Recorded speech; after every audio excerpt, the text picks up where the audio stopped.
విఘ్నేశ్వరుణ్ణి పొద్దున్నే ఒక్కసారి చూసి నమస్కారం చేస్తే చాలు.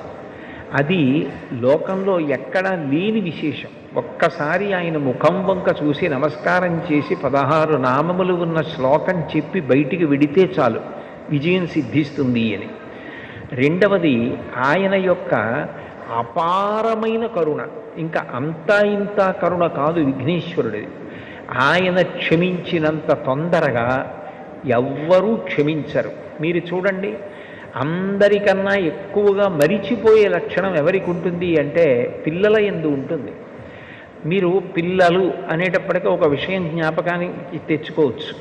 పెద్దవాళ్ళు ఏదైనా తింటున్నారనుకోండి, ఎవరో పెద్దలు వచ్చారు ఇంటికి, ఇంట్లో భోజనమో ఫలహారమో చేస్తున్న పెద్ద ఆయన ఆ పళ్ళెం పట్టుకునో లేకపోతే చేతిలో ఏ ఉండ్రాయో కుడుమో పట్టుకుని తింటూ వీధిలోకి వెళ్ళి స్వాగతం పలకడం, ఆ పళ్ళెం లోపల పెట్టి తాను పెడతాడు.